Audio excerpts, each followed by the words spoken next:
Et voilà, sur ce plateau, dans cette très belle émission qui parle de tout et surtout de la vie sociale et autres, déjà, je ne serai pas seul, je serai accompagné d'une très grande personne et surtout notre invité de marque, notre invité spécial qui va partager le même plateau avec nous. Et tout juste après cette chanson, nous allons vous présenter la personne et surtout que nous ne voulons pas omettre certaines choses.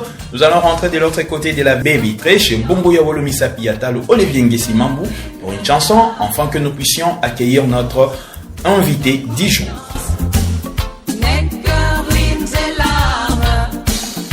Je n'y connais pas en balistique et je me méfie de la politique, armes chimiques ou bactériologiques, défie toutes les lois de la logique. Je vous dis science sans conscience n'est que ruine de l'âme. Science sans conscience n'est que ruines et larmes. Devant l'escalade de la violence, l'homme découvre son impuissance, appelle à l'aide le maître du temps. C'est un SOS si tu m'entends. Je vous dis science, oh yeah, sans conscience n'est que ruine de l'âme. Science sans conscience n'est que ruine et larmes. Les océans sont radioactifs avec les missiles qui réfléchissent. La terre entière s'asphyxie. C'est un vrai suicide collectif. Oh yeah. Science sans conscience n'est que ruine de l'âme. Science sans conscience n'est que ruines et larmes.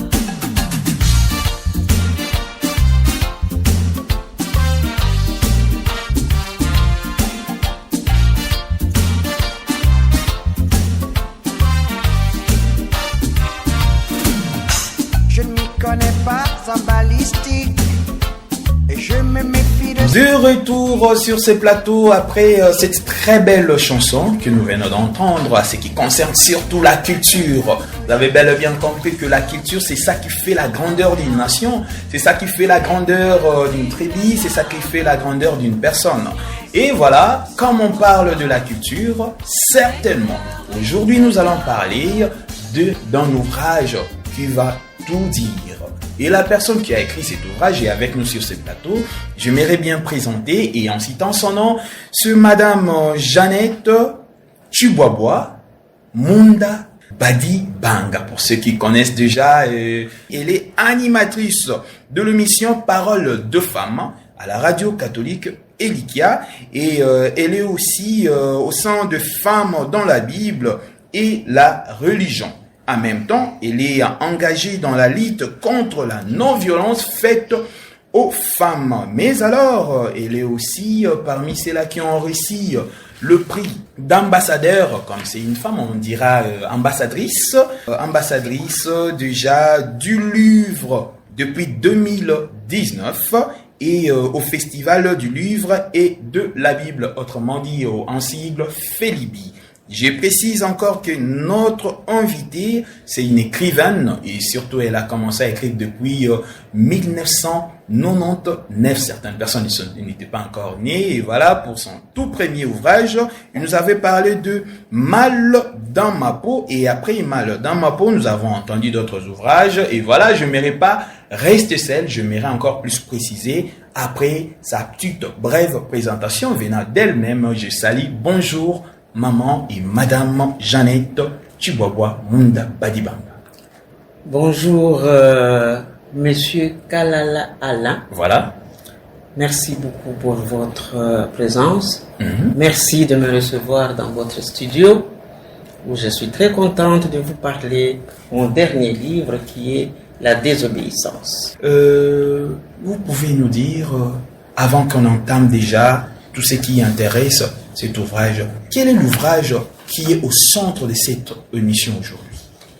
L'ouvrage qui est au centre de l'émission, c'est le dernier, pour le moment, que j'ai écrit, La désobéissance. Ok. La désobéissance. La désobéissance. La désobéissance. Pourquoi vous avez choisi la désobéissance, maman?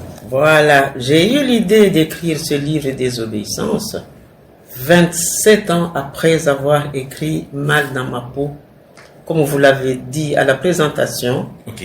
en 1999, et un livre dans lequel j'ai parlé de la mauvaise situation que vivaient les femmes Luba Kassai. Plein d'interdits selon la tradition, pas de droits, il faut faire ceci, il faut faire cela, il ne faut pas faire ceci, il ne faut pas parler en public, il faut avoir le respect et la soumission. Ok.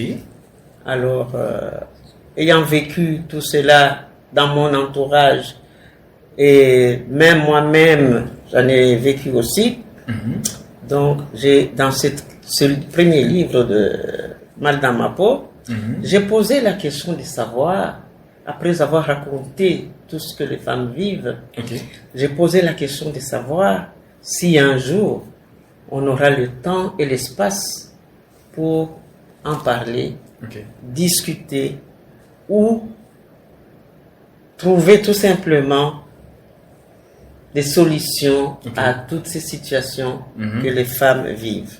Bon, à l'époque, j'avais parlé seulement des femmes kassaïennes. D'ailleurs, la remarque m'avait été faite en disant qu'il fallait parler juste de la femme en général et de voir dans les autres provinces qu'est-ce qui se passe. Mais ma réponse était que la plus belle femme du monde ne peut donner que ce qu'elle a. Voilà. Lorsque j'ai ma tradition, lorsque j'ai un terrain où je peux poser des questions et avoir des réponses, je le fais. Que m'aventurer dans d'autres provinces où peut-être qu'on me dira des choses qui sont vraies ou qui sont fausses, alors mon livre n'aura pas de sens. Là, c'était toujours dans Mal dans ma peau. C'était toujours Mal dans ma peau. Et alors, en parlant déjà de la désobéissance, vous avez essayé un peu de ne pas d'abord entrer en profondeur parce que nous allons parler déjà de cet ouvrage. Alors, qu'entendez-vous par la désobéissance? Parce que c'est l'ouvrage qui est au centre de cette très belle, magnifique émission. La désobéissance, en fait, si vous voulez avoir juste ce que signifie le mot désobéissance, c'est le refus de se soumettre à un ordre, à une loi, à un règlement ou à une tradition qui n'est pas juste, qu'on juge juste et que vous trouvez qui n'est pas juste, qui n'honore pas, qui ne valorise pas la personne humaine. Donc voilà ce que j'entends par la désobéissance. Et c'est raison pour laquelle peut-être vous avez voulu en parler, parce que certaines personnes ne désobéissent pas aux lois dont ils ont le droit quand même de désobéir, mais ils optent à ça facilement. Voilà. Alors, vous m'avez demandé pourquoi c'est seulement aux femmes que je dis ça. Voilà.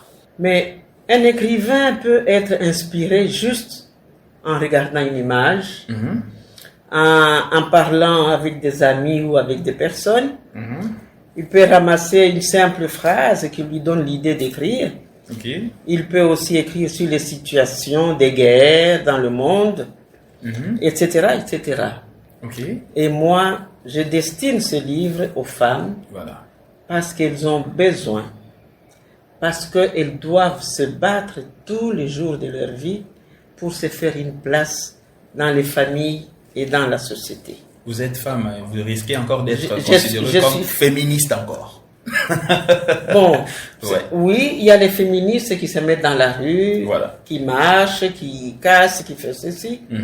Mais bon, je suis féministe peut-être pas autant que ceux qui... Mais dans l'idée, nous avons les mêmes idées, qu'il faut que la femme se défende par elle-même. Parce qu'il n'y a personne qui viendra lui offrir cela sur un plateau. C'est à la femme à apprendre à se défendre toute seule. Parce qu'il y a des choses, même des choses simples auxquelles elles peuvent se défendre et qu'elles laissent faire parce que femme. Donc voilà. Et vous pensez que les femmes sont marginalisées, raison pour laquelle vous avez voulu que cet ouvrage soit destiné qu'aux femmes? Mais en vivant tout ce qu'elles vivent, Ok. moi je ne sais pas, il y a le fait que, est-ce que c'est la société, nos familles, qui ne veulent pas voir. Je sais qu'il y a ce qu'on appelle le déni de grossesse. Voilà. Il y a des femmes qui, quand elles sont enceintes, elles ne savent pas qu'elles sont enceintes, ou elles refusent de croire qu'elles sont enceintes. Et certaines deviennent de fimères. Mais ça, les situations que vivent les femmes est connue de tout le monde. Mais toute la société fait comme si c'était des choses normales. Je peux prendre juste un exemple, très bête d'ailleurs, pour d'autres personnes diraient, oui, mais ça c'est rien. Alors, le rien, plus rien, plus rien. Ça donne quelque chose, hein? Voilà. Je me rappelle qu'il y a une année où mon mari et moi et les enfants, nous déménageons de la maison où nous habitions. Voilà. Mais mon mari était en voyage. Ok. Il est revenu juste pour essayer de payer le loyer, s'arranger avec les nouveaux bailleurs. Et il nous a aidés à prendre tous les meubles et tout, et nous déposer dans la nouvelle maison où nous devrions habiter. Puis il a repris son avion le soir, il est parti. Moi, en tant que mère de famille, en tant qu'épouse, quand je me retrouve dans une maison, c'est ma maison où je vais habiter désormais. Je commence à ranger les choses. Donc, je range, je place la salle à manger d'un côté, le salon de l'autre, les histoires de la cuisine. Et le lendemain, il y a le cousin de mon mari qui arrive pour dire bonjour et qui voit que toute la maison était déjà bien préparée, bien faite, bien propre. Ok. Il me demande, mais comment ça se fait? Ton mari n'a pas voyagé? Je dis, si, il est parti hier soir. Et vous avez déménagé hier? J'ai dit oui. Et comment ça se fait que tout est déjà placé comme ça? Qui a décidé de où on met quoi? Oh. Même dans la maison, ça devrait être décidé. Ça devrait être décidé par le chef de famille. Oh. Donc le mari. C'est lui qui devrait décider. Vous imaginez jusqu'où ça va? Vraiment quelque chose qu'on ne peut pas comprendre. Dans le lieu où l'on peut même placer un verre. On doit demander, c'est le mari qui doit dire ça se met là, ça se met là. Okay. C'est du n'importe quoi. Et cette femme, quelle image il a d'une femme? C'est d'une bonne, c'est d'un domestique. Parce que le domestique n'est pas chez lui, mais pas l'épouse. Donc c'est ça qui fait que les femmes devraient au moins se battre pour toutes ces petites choses qui sont mises ensemble, font que elles ne sont pas à l'aise, qu'elles ne vivent pas bien leur vie de femme. Voilà. Avant que déjà je vous pose cette question, je mérite d'abord savoir comment considérez-vous l'idée de la résistance qui avait régné déjà depuis le 19e siècle et à nos jours. Vous parlez de la résistance, moi je ne veux pas en arriver là. Ouais. Parce que je ne demande pas aux femmes de résister comme si on était en guerre et qu'elles se mettent à résister. Ça dépend du contexte. Hein. Du contexte. Ouais. Moi, je demande aux femmes tout simplement d'être d'abord attentives à leur vie. Ok. De savoir qu'elles sont créées à l'image de Dieu. Voilà. Qu'elles ont le droit de certaines choses que la société ne leur permet pas. Qu'elles ne doivent pas se laisser être considérées comme moins que rien. Mais cela ne veut pas dire qu'elles doivent résister même là où il ne faut pas. Qu'elles doivent se braquer surtout. Là, ça ne va pas. Parce que beaucoup de femmes qu'on dit féministes deviennent des madame non. Donc, tout ce qui peut se dire, elles se sentent obligées de dire non au nom de la résistance. Mais ce n'est pas ça que certains disent c'est l'émancipation, l'égalité de la femme. L'égalité de la femme, c'est vrai, mais l'égalité de la femme a ses limites que l'on ne doit pas dépasser. Qu'on ne doit pas vouloir vivre dans la maison comme on est en bras de fer avec le mari ou avec les autres membres de la famille parce que on veut réclamer ses droits. Y a-t-il un parallélisme entre l'époque avant 19e siècle, comment les femmes vivaient, et aux femmes d'aujourd'hui? D'ailleurs, vous avez vécu longtemps, hein, certainement. Vous avez de l'expérience. Mais je n'ai pas vécu au 19e siècle. Si je vais parler de femmes, je parlerai plus des femmes congolaises. Voilà. Vous voyez, je parlerai plus des femmes congolaises. Nos mères ont toujours dit oui, amen. Ils ont toujours respecté la soumission, le respect. Okay. Qu'il faut que la femme doit avoir le respect pour non seulement son mari, mais pour toute la famille. Le respect, je peux prendre aussi un autre exemple d'une dame qui avait, en se mariant, avait pris le petit frère de son mari, qui avait presque l'âge de ses enfants, et qu'elle élevait chez elle. Un enfant de 4, 5, 6 ans, comme ils sont là, peut faire des bêtises et lui donne des claques. Un membre de la famille a vu ça et la belle-mère est venue, qui a été mise au courant, est venue lui dire qu'elle n'avait pas le droit. Le droit auprès de ce petit garçon-là, Okay. Parce que il est considéré comme son mari. Que lorsque son mari mourra, c'est peut-être ce garçon-là qui la prendra. Mais que le gardage avec la situation. Donc, déjà, elles étaient éduquées de cette façon-là. Un petit garçon, même puisqu'il est le frère du mari, il faut le considérer comme un mari potentiel. Voilà. Et ce respect-là, en tout cas aujourd'hui, je ne vois pas quelle est la jeune femme qui va considérer un petit garçon de 5 ans comme étant un mari potentiel. Et là, vous soutenez ou bien quand même vous défendez ça? Je défends ça. On ne peut pas. On ne peut pas dire que si je prends un enfant, qu'il soit le mien ou le petit frère de mon mari ou mon petit frère à moi-même, que j'élève chez moi, il devra suivre l'éducation que je pourrais donner aussi à mes enfants. Si dans ma maison je donne des tapes, il aura aussi des tapes. Si dans ma maison je mets les enfants à genoux, il se mettra aussi à genoux. Si dans ma maison je mets les enfants au coin, il se mettra aussi au coin. Je ne vais pas le laisser lui faire des bêtises parce que c'est le petit frère de votre mon mari, autrement dit. C'est le potentiel mari. Et c'est ce qui se passe aussi aujourd'hui avec des femmes actuelles? Enfin, il y a beaucoup d'autres exemples qui se passent avec des femmes actuelles. Ça, c'est dans le prochain livre que j'écris. Ah, donc là, déjà, c'est comme si vous nous projetez déjà, en quelque sorte. Voilà. Voilà, et déjà, est-ce que vous pouvez nous dire, maman, vous êtes en quelque sorte révolutionniste?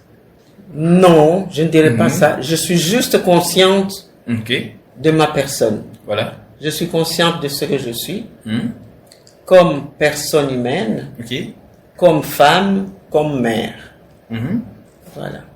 Raison pour laquelle vous voulez aussi conscientiser d'autres femmes. C'est ce que nous faisons. Nous essayons. Nous avons notre association que nous appelons Moninga Mwasi. Moninga Mwasi. Moninga Mwasi qui veut dire femme comme moi.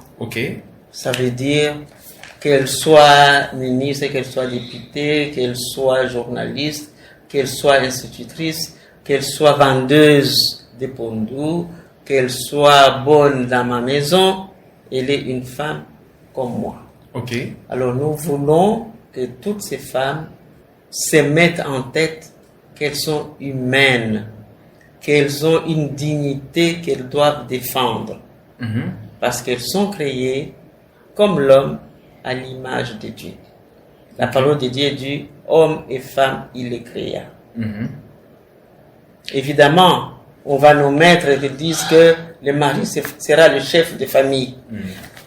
À cause de ça, puisque le mari est le chef de famille, il faut l'obéir lui, obéir son père, sa mère, son frère, sa soeur, même son frère, le petit garçon. Ils ont même parlé de la soumission. Il faut se soumettre et tout cela. Mais Jésus, qui est Jésus, s'est mis, lui, à laver les pieds de ses disciples. Ok. Alors qu'il est le chef, il devrait se considérer comme même plus qu'un roi. Donc, quand on nous dit qu'il faut se soumettre parce que le mari est le chef de la famille, le bon chef, c'est celui qui appelle ses serviteurs amis Voilà. et qui ne les traite pas mal. Voilà, quelque part, Madame Jeannette Chiboaboa, Munda Badibanga, comme je l'avais dit dès le début, et certes, déjà dans votre ouvrage, nous avons pu remarquer, et vous avez essayé un peu d'anticiper dans ça pour dire que vous avez destiné cet ouvrage aux femmes et certaines personnes qui se posaient des questions et autres. Et nous avons remarqué que dans cet ouvrage, il y a 3 comme parties phares. Donc vous avez énuméré la première partie femmes publiques, la deuxième partie femmes dans la Bible, et puis la troisième partie c'était femmes au quotidien. Mais voilà, pour ne pas être si large de cet ouvrage, et nous allons plus parler de la première partie qui est femmes au public. Et nous avons vu quelques personnages dans cette partie femmes au public. D'abord, pourquoi femmes publiques? Je sais que le terme femme publique était utilisé dans le temps pour désigner les prostituées. Ah, pour désigner des prostituées. Les prostituées. Je suis curieux maintenant. Au 18e et 19e siècle, comme vous en avez parlé là, et en les plaçant ainsi à marge de la société. Okay. Mais en fait, notre sens contemporain de la femme publique, c'est une personne influente, Okay. une star ou une figure politique reconnue publiquement, ou même une femme reconnue pour ce qu'elle a fait de grand. C'est le cas d'ailleurs de ma première femme publique dans ce livre. C'était une simple couturière, mais devenue femme publique à cause de son louable geste qui n'a été rien d'autre qu'une désobéissance. Elle a osé dire non, et celle-là, elle s'appelle Rosa Parks. Rosa Parks, ok. Celle-là, je l'aime beaucoup. Il est vrai que Martin Luther King fut le chef de file du mouvement pour les droits civiques des Noirs aux États-Unis.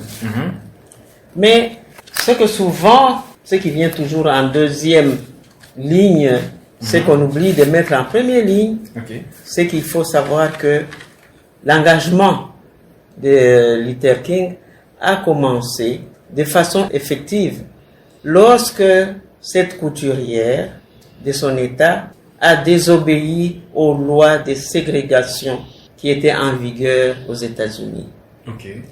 En fait, son histoire est celle d'une désobéissance positive qui a aidé l'accession de tout un peuple à ses droits. Voilà.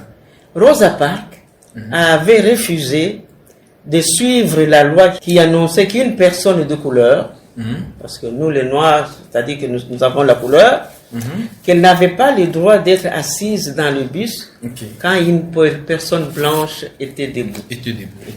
Alors je ne sais pas si vous connaissez son histoire. La personne lui a demandé de se lever, de lui laisser la place. Elle a refusé. Elle a dit non. Elle était fatiguée après toute une journée de travail. Le monsieur est allé appeler le conducteur du bus qui est venu demander à Rosa de se lever et d'aller derrière. Le noir se mettait derrière. Elle a refusé de se lever. On a appelé la police. La police l'a arrêtée. Juste parce que cette femme ne s'était pas levée de son siège. De son siège. Voilà. Juste ça. Elle a refusé. Et voilà. Ça a été un problème. C'est ça qui a déclenché tout ce que Martin Luther King a fait après. Donc c'est pour dire que une femme peut prendre position sans se battre, sans se disputer, calmement. Elle sait ce qu'elle veut, elle sait ce qu'elle vaut. Elle se dit, celui-là, c'est pas parce qu'il a la peau blanche, il vaut pas plus que moi. Elle a payé son ticket de bus, comme celui-là aussi a payé, au même prix. Pourquoi doivent-elles laisser la place? Parce que celui-là, c'est un blanc. Et ce sont les mêmes choses que nous vivons aussi parfois dans nos couples et dans nos familles. C'est qu'il y a des choses auxquelles on dit ça, tu ne peux pas faire parce que tu es femme. Ok. Et ce sont des petites choses comme ça qui peuvent aider le monde à aller de l'avant si nous essayons de les changer. Okay. Voilà comment Rosa Parks a changé la vie de tout un peuple aux États-Unis. Donc là déjà vous avez parlé de femme publique, qui veut dire certainement une femme influente, par exemple une star, une vedette. Et même qui n'est pas vedette, comme elle n'était pas vedette, elle n'était pas star. Mais comment ça elle s'est fait était qu'elle pauvre puisse devenir? couturière. Voilà, c'est ça. Mais c'est juste par son geste, par son refus, par sa désobéissance. Ah là maintenant c'est son une désobéissance. Histoire. La désobéissance. Elle a désobéi à la loi. Ah, ok, voilà. Elle a désobéi à la loi. Qui prônait beaucoup à l'injustice. Bien sûr. Ok. Et c'est comme ça qu'elle est devenue très connue. Ok. Comment faire pour devenir une femme publique? Ouais. Avant que l'on essaie un peu d'expliciter sur certaines personnes ou personnages de cet ouvrage. Mais il y a plusieurs façons, hein. Il y a ceux qui deviennent femmes publiques parce qu'elles deviennent politiciennes. Elles rentrent dans un parti politique. Il y a qui les deviennent parce qu'elles deviennent des stars. Il y a des chanteuses, il y a des comédiennes. On peut devenir femme publique comme on peut. Chacun peut faire ce qu'il veut. Ok. Oui. Il n'y a pas une ligne tracée qui fait que pour le devenir, il faut faire ceci. Non. Elle n'a rien fait du tout, elle était couturière. Okay. Elle a juste protesté ce jour-là, n'est pas se lever de son siège. Ça s'est dispersé dans tout le pays. Et comme Martin Luther King avait son groupe qui manifestait aussi, voilà comment tout cela est parti. Donc, pour devenir femme publique, ça veut dire chacune peut faire ce qu'elle veut de bien. Ok. Pas dans le mal. C'est ça. Il y a pas mal de femmes, surtout publiques. Je pensais peut-être il y aura des politiciens et autres. Mais comment avez-vous fait pour choisir et détecter certaines femmes pour devenir femme publique aujourd'hui et les citer dans votre ouvrage? Parce que il y en a tellement que je ne pouvais pas prendre tout le monde. Ok. Alors, j'ai lu les histoires des unes et des autres et mon cœur a choisi quelques-unes et a laissé les autres. Après, j'ai lu aussi les autres histoires. Je me dis, j'aurais dû mettre aussi celui-là, j'aurais dû mettre celui-là. Ah, vous étiez en quelque sorte dans l'embarras. Oui, mais je ne pouvais pas tout mettre dans mon livre. Mais cela ne veut pas dire que les autres femmes ne peuvent pas par elles-mêmes lire et parler aussi des autres femmes qu'elles connaissent ou qu'elles ont entendu parler de telle ou de telle autre chose. Ok. Et nous avons vu, vous avez non seulement parlé, vous avez même parlé aussi des Viola Desmond. Ouais. Et il y a aussi son histoire ici. Il y a, voire même la sud-africaine Myriam Makeba. Myriam Makeba, oui. Tout le monde connaît l'histoire de Myriam Makeba. Et qu'est-ce qui intéresse de plus dans l'histoire de Myriam Makeba pour que vous puissiez mettre ça dans ces bouquins? Sa façon de faire. Ok. La façon dont elle ne s'est pas battue avec les gens. C'est ce que je dis. Vous m'avez demandé pourquoi j'ai écrit ce livre. Non. Je vais défendre la femme, mais je ne veux pas aller dans la rue et me battre. Voilà. Elle n'a pas été dans la rue se battre avec qui que ce soit, mais elle a utilisé l'arme qu'elle avait, c'était la chanson. Ok. Et moi, j'utilise l'arme que j'ai, c'est l'écriture. Tout comme quand j'ai reçu les prix du livre d'ambassadrice en 2019, je n'en revenais pas. Mais elles ont bien vu que ça valait la peine et qu'elles m'ont donné... Mais vous êtes devenu directement public. Et comment ça s'est fait qu'on vous choisisse directement d'être récompensé par un tel prix? Mais je ne peux pas savoir. Elles ont vu de toute façon que beaucoup de femmes congolaises n'écrivent pas. Ok. Qu'est-ce que la femme actuelle peut faire pour devenir femme publique? Qu'elle peut faire ce qu'elle est capable de faire. Ok. Moi, je suis capable d'écrire, j'écris. Celle qui est capable de chanter comme Myriam Makeba chante, il y en a beaucoup ici. Nous avons eu le Pongolov, nous avons eu le Tchalamwana, nous avons eu Abeti Masikini, Biliabel. Voilà, nous avons eu des femmes qui ont été des femmes publiques, hein, qui ont chanté. Juste dénoncer les anti-valeurs. Oui, il y en a beaucoup. Donc, j'ai rencontré, je ne sais pas, il y a une exposition à l'Académie des Beaux-Arts. Voilà. J'ai rencontré une jeune femme qui avait fait des tableaux, mais magnifiques. Wow. Que je ne savais pas qu'elle peignait, qu'elle faisait ça. Donc, elle va être connue, elle va vendre ses tableaux et tout, sans se dire que ce n'est pas un milieu pour femmes. Ok. Donc, elle peut le faire.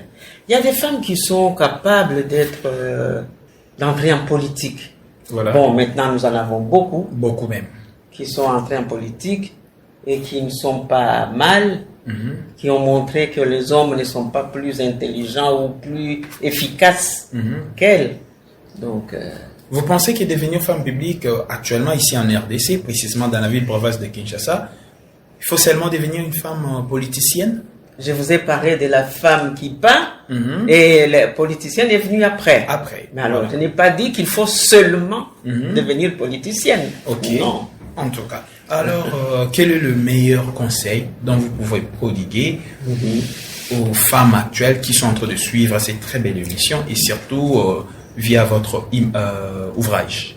Mais moi, je voudrais dire que pour celles qui nous écoutent, nous devons savoir, et elle et moi, nous devons savoir que nous vivons dans un monde où l'association Femmes Désobéissance est jugée subversive dans la majorité des milieux. Tout continent confondu, pas seulement au Congo, pas seulement en Afrique, mais même en Europe. Voilà. Les femmes obéissance sonnent mieux. Surtout au Congo, je dirais. Femmes obéissance, femmes soumises. Ça, on nous le répète à tous les mariages. Femmes, soyez soumises. Ça semble naturel. Mais la soumission dépend de la façon dont le mari vit avec sa femme. Il n'y a pas une soumission aveugle. Donc, moi, je demande aux femmes de se battre pour qu'ils aient le pouvoir de dire non dans certaines situations. Comme Rosa Parks a dit non dans la situation où elle se trouvait. Mais nous ne demandons pas aux femmes de dire non à tout prix, par caprice. Parce qu'on a entendu dire que la femme doit dire non, on se met à dire non même à des choses qui sont raisonnables, qui sont correctes. On se met à dire non parce qu'il faut dire non. Mais je pense que les femmes sont quand même intelligentes, qu'elles ne vont pas se mettre à dire non comme ça. Donc, il en va de la dignité humaine. Car, comme je l'ai dit tout à l'heure, la femme est un être humain, doué de raison et de volonté, créé à l'image de Dieu comme l'homme. Créé à l'image de Dieu comme l'homme. En tout cas, déjà, mesdames et messieurs, très chers auditeurs et auditrices de la radio catholique Ilikia, les amoureux de cette très belle fréquence qui est la 97.7 MHz, on vous dit un grand merci. Pourquoi? Parce que vous étiez là si nombreux pour suivre la voix d'une très charmante et surtout, si je ne mérite pas dire femme publique, hein? Madame Jeannette Chiboaboa Munda Badibanga qui était avec nous sur ce plateau, notre invitée de marque, et celle qui a écrit l'ouvrage Désobéissance. Et pour un petit rappel, vous êtes animatrice d'une émission Parole de femmes. Dès que la radio Ilikia a ouvert, nous avons commencé nos émissions. Depuis 1995 jusqu'à aujourd'hui, donc 30 ans en tant que déjà femme forte et ambassadrice du livre et de la Bible. Écrivaine depuis 1999. 27 ans de carrière. Waouh, c'est quelque chose à encourager. Hein? Dans 3 ans, là, il faut qu'on fête. Dans 3 ans, il faut qu'on fête. Et puis, pour citer quelques ouvrages, vous êtes l'auteur de l'ouvrage Mal dans ma peau, qui est le tout premier bouquin dont vous avez écrit. Et il y a encore l'autre, Bonne manière. Et nous avons 4 volumes de Bonne manière. Bonne manière, 4 volumes. Et puis nous avons encore Bakaji Bantu. Écrit dans ma langue. C'est en Chiluba. C'est en Chiluba. Mais c'est pas fini, hein. C'est comme si. C'est pas fini. J'ai un autre qui est en chantier, qui est presque terminé. Ok. Et qu'est-ce que vous nous dites déjà pour vos prochains ouvrages? Non, le prochain. Un ouvrage. Ok. Celui qui est presque fini, qui parle de la relation que vivent les femmes, donc la belle-mère et la belle-fille. Voilà. C'est une situation, c'est une relation problématique. Depuis le siècle, les belles-mères ne s'entendent presque jamais avec les belles-filles pour des raisons que tout le monde fait semblant d'ignorer. Voilà. Alors, comme j'aime bien ressortir un peu les petites histoires que les gens préfèrent taire, alors je vais ressortir cela. Voilà. Peut-être que ça pourra aider l'une ou l'autre personne à comprendre que vaut mieux vivre que se faire la guerre en famille. En tout cas, merci beaucoup Maman Jeannette Tshibwabwa, et on signale déjà que c'était la première partie de votre ouvrage. Sans problème. Alors, c'était la première partie intitulée Femme publique. Il nous reste la seconde partie qui est Femme dans la Bible. Tout en espérant que Dieu nous prête encore la vie, que nous puissions encore aborder la deuxième partie, Femme dans la Bible. C'était votre simple serviteur Alain Kalala, et de l'autre côté de la baie vitre, c'était Olivier Nguessi-Mamboulé Dété. Et on vous donne le numéro pour nous contacter facilement, et pour d'autres questions, comment rencontrer Maman Jeannette Tshibwabwa Mundabadibanga, le 81 94 60 985. 81 94 60 985. Merci beaucoup Maman Jeannette. Merci à vous.